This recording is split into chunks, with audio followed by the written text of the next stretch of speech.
I'm only a high school grad, so this is all I can do. Cleaning bathrooms is a respectable job too, she said with a smile, but there were faint tears in her eyes.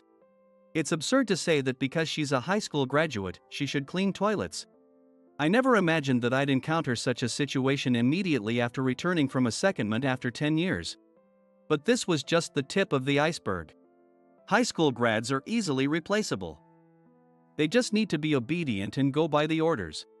Kevin, an executive, declared as if it were the most natural thing in the world. I felt a surge of anger, but it wasn't yet the time to act. I clenched my fists and bided my time, but then, Matthew is not to blame. Then neither am I. Caught off guard by this turn of events, I was wide-eyed. My name is Matthew Carter. At 39, I was ordered to a subsidiary, and after 10 years, I was instructed to return.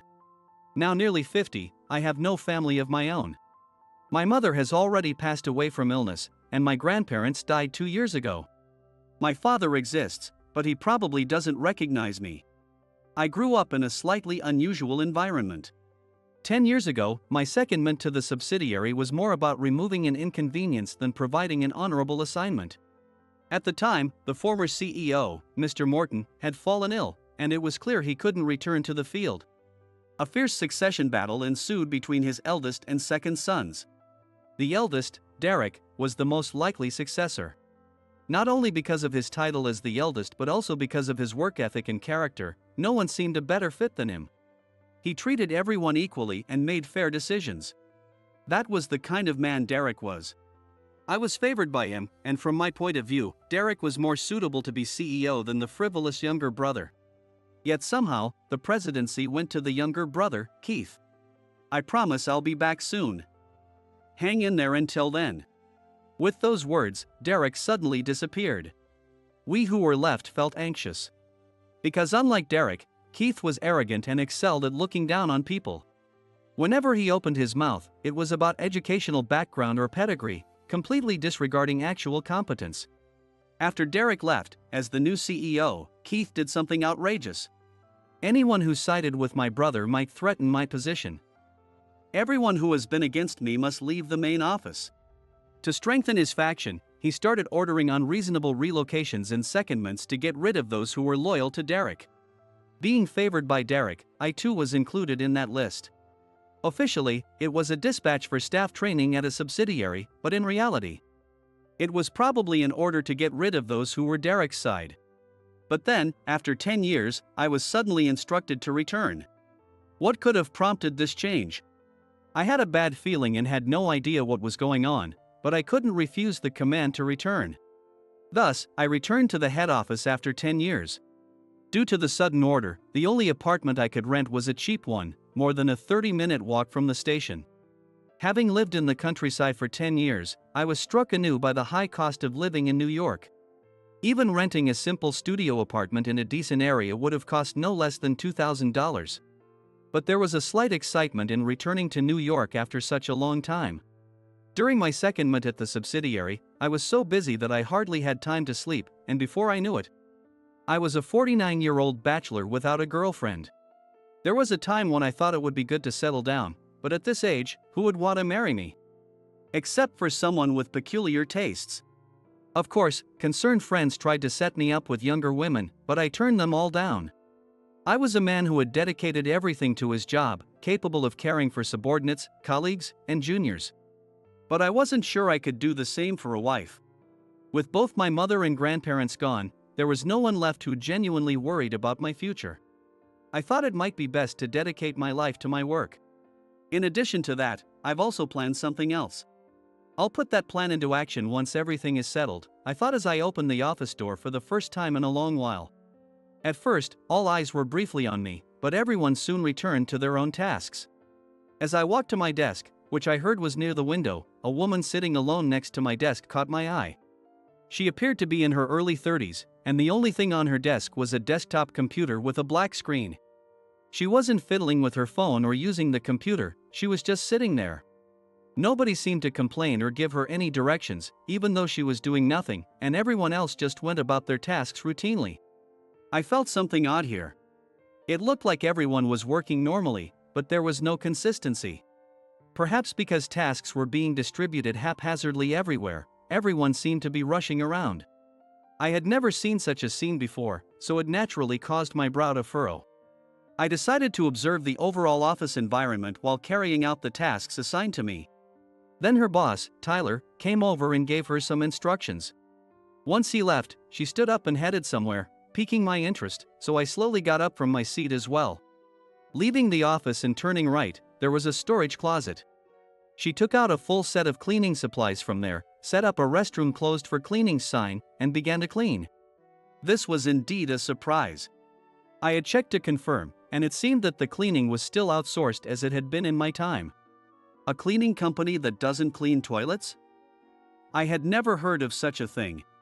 If that was the case, then the restroom cleaning she was doing must be part of her assigned duties. Since she wasn't seen doing any other work, it might be possible that she was made to clean as a punishment for some mistake she made before I arrived. Eager to find out, I waited there until she came out.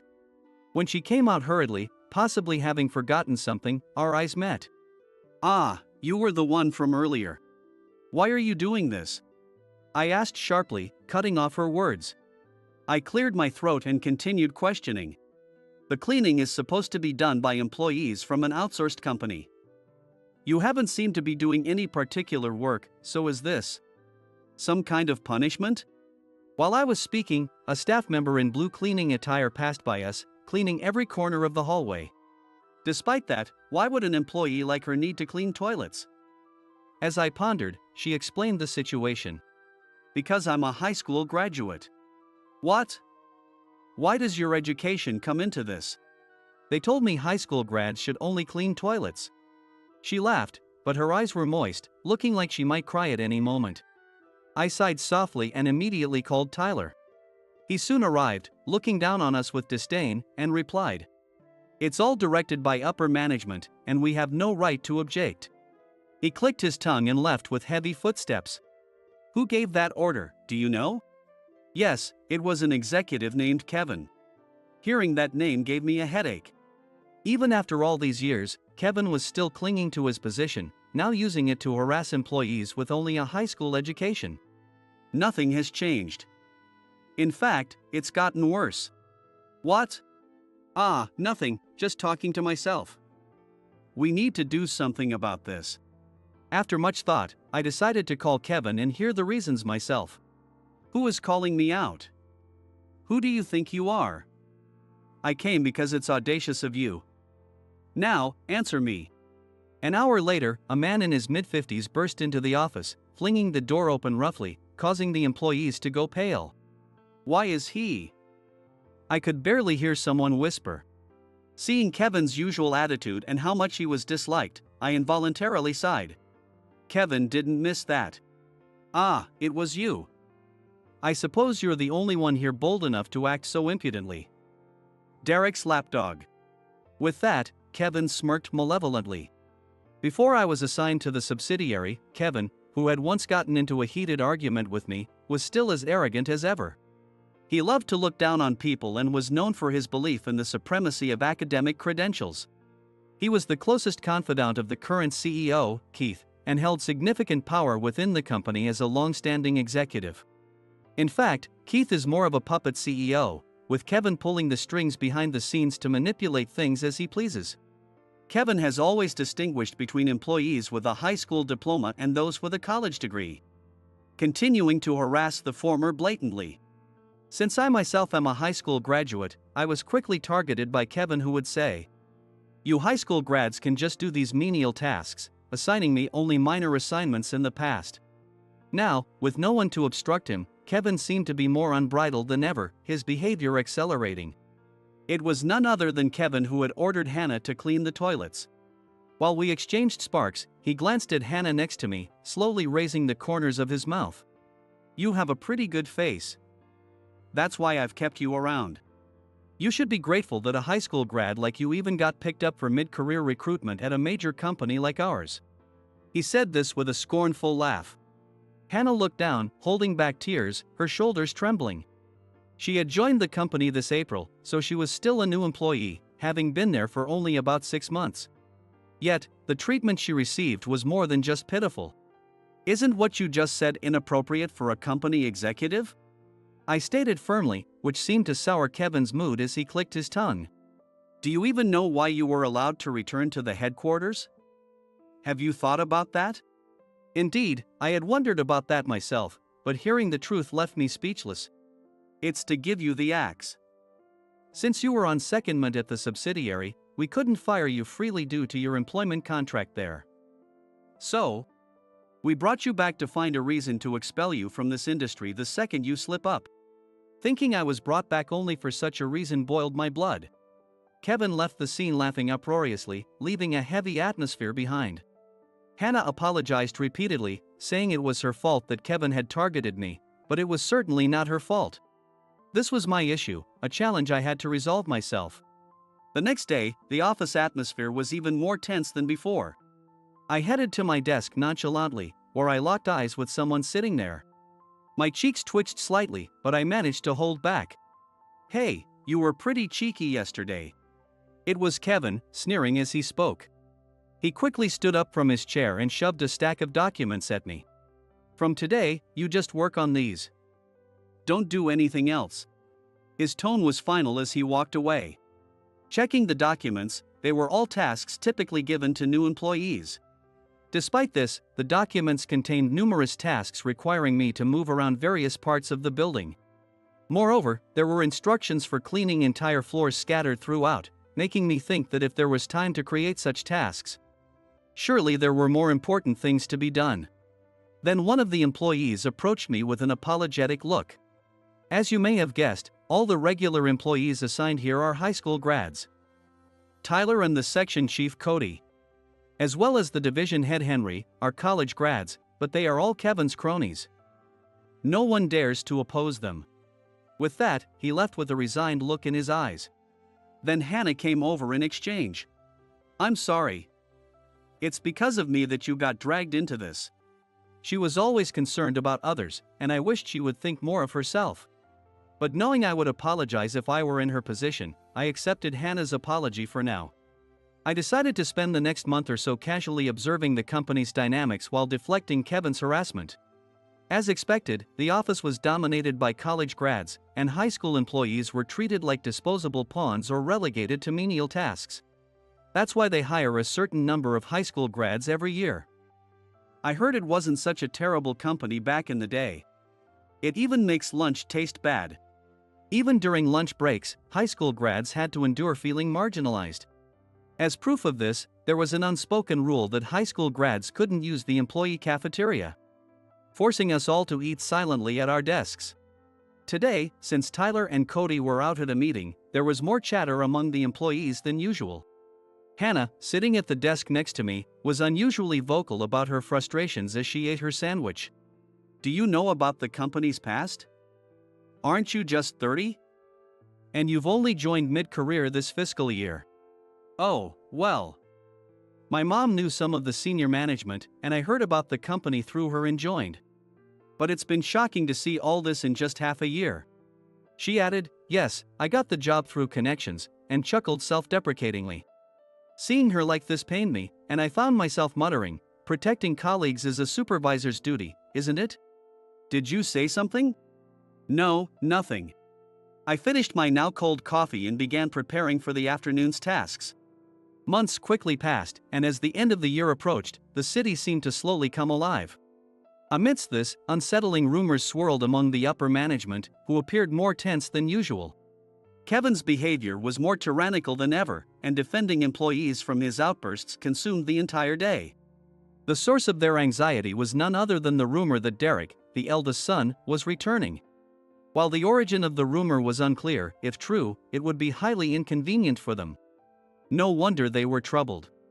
They had managed to expel Derek, but since then, his whereabouts and activities were unknown. The uncertainty was frightening. Moreover, it was obvious to everyone that Keith, who had ousted his brother using underhanded tactics, was less fit to be CEO.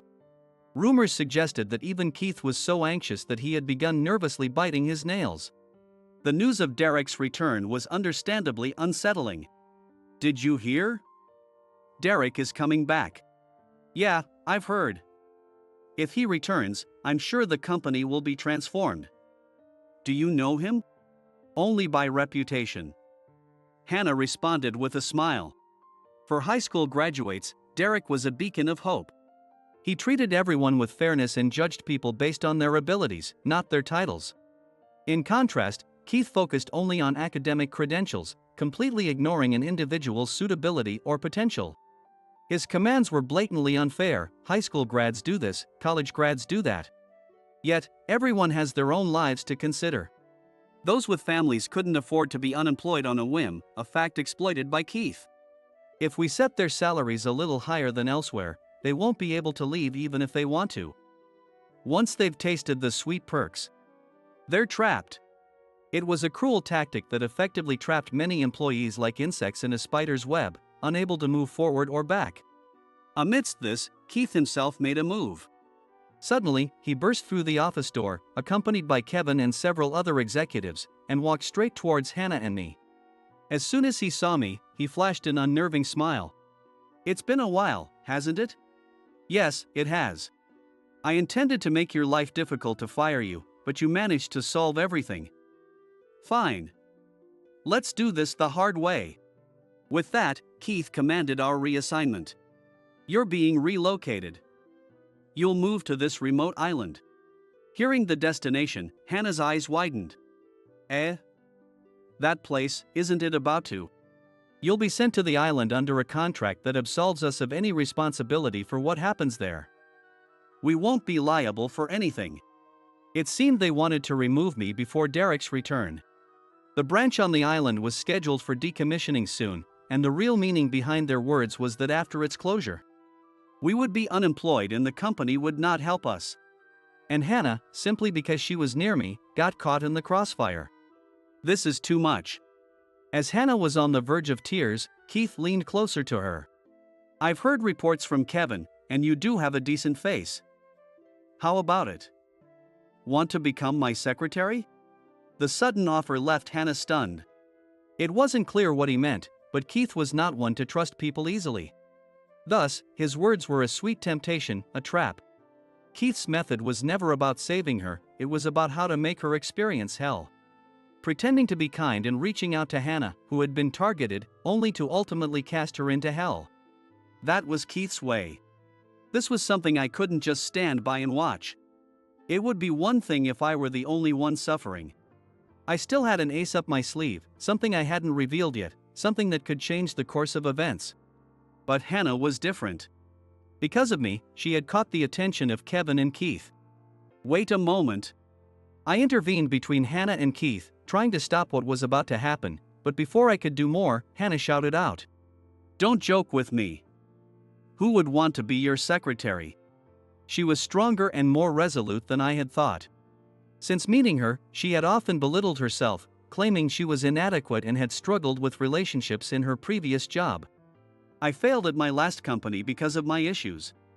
I was fed up with interpersonal problems and was about to quit when my mother recommended this place. Relying on that was a mistake. I should have made it on my own. "I'm just a coward who always depends on others," she said, biting her lip in frustration. She mustered her courage and stood up to Keith, the current CEO. Both I and the other employees were awestruck by her bravery. However, when Keith faced resistance, he shrugged dismissively. A pitiful woman, letting go of her chance. "Well, it's fine. The reason for your reassignment is because of this man. Blame him if you must," he said, pointing at me and laughing loudly. Then, one of the employees raised his hand. His voice echoed unnaturally loud in the silent office. "If Matthew is being reassigned, please let us go with him." At that moment, other employees stood up to agree with him. Hannah had been working closely with me recently, so this level of solidarity was somewhat expected. I had prepared to some extent to save her. But this was unexpected. I hurriedly spoke up. "Wait. There's no need for all of you to sacrifice yourselves. At least here, you're guaranteed a salary to support your families. Following me means likely being jobless by the end of the fiscal year. I can handle being alone, but you don't need to go this far." I tried to persuade them, but the employee who spoke first shook his head, rejecting my words. "No, we've discussed this and decided to follow you whatever happens. We'd rather start over than continue being treated like insects here. The sooner, the better. So, Keith, if you're sending Matthew away, please relocate all the high school grads from this department as well," he declared. The atmosphere turned bizarre, and Keith momentarily faltered. Yes, he was incapable of handling unexpected situations, that's why he wasn't fit to be CEO. Sensing Keith's discomfort, Kevin quickly intervened. "If you all want to rush into hell, we'll send you there sooner. After all, there are plenty of replacements for high school grads," he said. Hannah stepped forward. "A company that treats people this way will eventually destroy itself." "What did you say? How dare a high school grad speak to me like that?" It was at this moment that I finally realized. A dry smile escaped me. I thought it's better to minimize sacrifices, which is why I didn't say anything earlier, but this, troublesome colleagues, I said, drawing all eyes toward me. I took a deep breath and then spoke. "Leave the rest to me," as I moved to shield her with my back. After making eye contact with a surprised Hannah, I glared fiercely at Keith.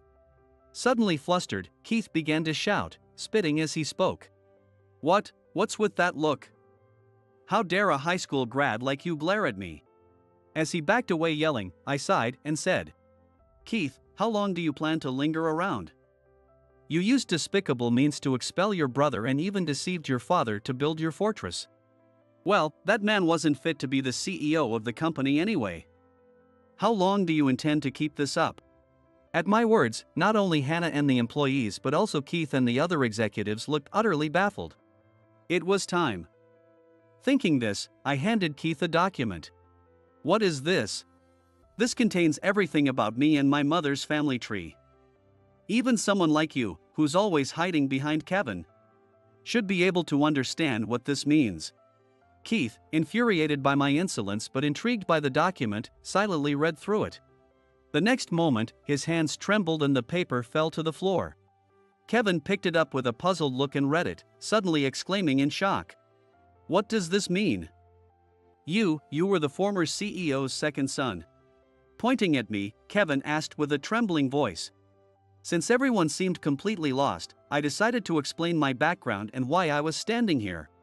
As Kevin mentioned, I am indeed the second son of the former CEO. Some might assume that Keith is the one, but in truth, Keith is the third son. Yes, he's my younger brother. My father was married twice, and the current lady is his second wife. Both my older brother Derek and I are sons of the first wife, while Keith is the only child of the second wife. My parents divorced before I was born. Originally, the company was founded by my mother and her family, but my father married her under false pretenses to benefit from it.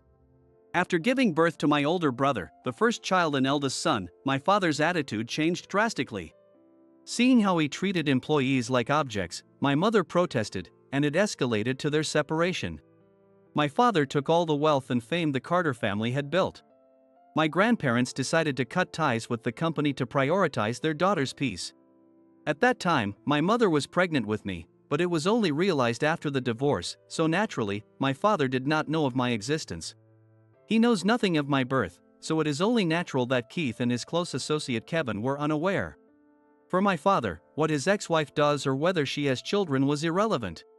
That's why Keith and Kevin never bothered to check about the former wife either. However, decades later, they realized this oversight was a miscalculation. They never imagined that I would stand as a significant obstacle. I was raised in my mother's family home, the Carter family, and one day, I learned my true identity. I came to see you secretly. I heard from Mom that I have a younger brother. A man suddenly appeared and introduced himself as my brother. Yes, meeting Derek changed the course of my life. Hearing about our mother's plight made me want to rectify their grievances, and I decided to join the company. If they treated high school grads like pawns, the better the qualifications, the higher the hiring rate. So I graduated from a prestigious high school and joined this company. Eventually, my brother disappeared suddenly, and all employees loyal to his faction were ousted from the headquarters. But when I discovered that it was all my brother's strategy, I was shaken. I want to realize the ideals that Mom and my brother envisioned. Just for that, I've been moving quietly under the radar for these past 10 years. No, even before that. Saying this, I forcefully placed the investigative report detailing the misconduct of Kevin and other executive officers, including Keith, on the table. I know enough about you all.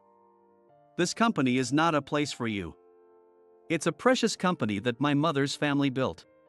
Whether it's my brother or my father, I won't show any mercy. Upon hearing this, Keith turned pale and fled, while Kevin, flustered, shouted Keith and chased after him in a panic. The other executives left the room with embarrassed looks, leaving only Hannah, myself, and the remaining employees. Someone started to clap quietly. Then, the applause spread contagiously, eventually engulfing the entire floor. Matthew, thank you. Hannah expressed her gratitude. Other high school grad employees also voiced their thanks. It was actually a gamble. Honestly, we would have been in trouble if we had really been sent away. But, we believed in you. We believed that you definitely had a plan to overturn everything. We're so glad. Relieved, the other employees also sighed heavily. It's okay.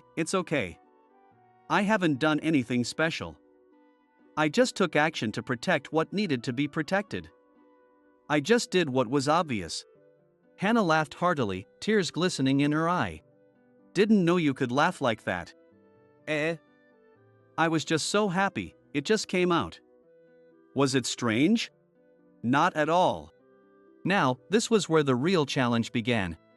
There was still a mountain of work to be done, everything was far from over. This point was both a goal and a starting line. Later, Keith and Kevin were arrested on charges of embezzlement and various other crimes. Executives involved were prosecuted in a domino effect, and the company briefly plunged into chaos.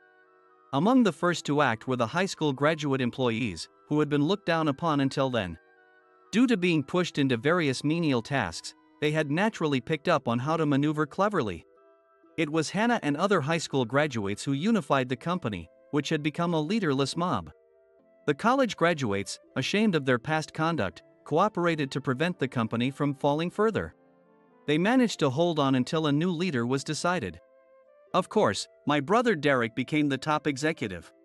You've all done well. Thank you, I appreciate it. Leave the rest to me. After that, my brother quickly reorganized the entire company and managed to turn things around. Despite the embezzlement scandal, numerous companies wanted to do business with us, and we avoided going into the red. All this was thanks to the efforts my brother had made over the past decade. At the same time, I decided to leave the company. Aren't you going to stay in the limelight? On the day I decided to leave, Hannah was there. Watching her, I slowly formed my words. Uncovering Keith's fraud was actually my brother's doing. I don't have the know-how for management. And my brother has earned more renown than anyone. There's no stage for me when he's around. I was merely following his orders. I said, smiling. Hannah's tears began to flow. Don't say that. Derek is indeed wonderful. He has the sense and charisma of a CEO. And the atmosphere in the company improved quickly after his return. But the one who truly saved us was undoubtedly you, Matthew. Hearing this, I had no words to return, merely lifting the corners of my mouth slightly. My brother excelled. That was a given. He had once lost the succession battle, pretending to step down, while quietly gathering allies and companies sympathetic to him underground. It took more time than expected, 10 years, but as my brother returned to power, the company regained its former glory. My brother left the company because he felt he had no means to counter our father or brother at that time. Both my brother and I are sons of the first wife, and Keith was the darling son of the current wife. It wasn't just a change, it was preparation. Retreating was also part of the plan. Well, my brother is incredible. I plan to take a break from society and travel the world. As I turned to leave, Hannah suddenly hugged me tightly. I'll be waiting. I'll always wait for your return. I couldn't fully understand the meaning of her words. But I understood there were people and a place waiting for me. It might be about a year? Yes, I understand. But would you allow me to wait? How could I refuse such a request? Cherish your encounters. Don't worry about me for now. Understanding my words, Hannah slowly nodded and responded. After a while, I found myself on a small Pacific island, reading a charmingly written letter in cute, round script while basking in the sea breeze. Instead of modern emails or messages, I opted for old-fashioned correspondence during my travels, making the prospect of returning to the US all the more exciting.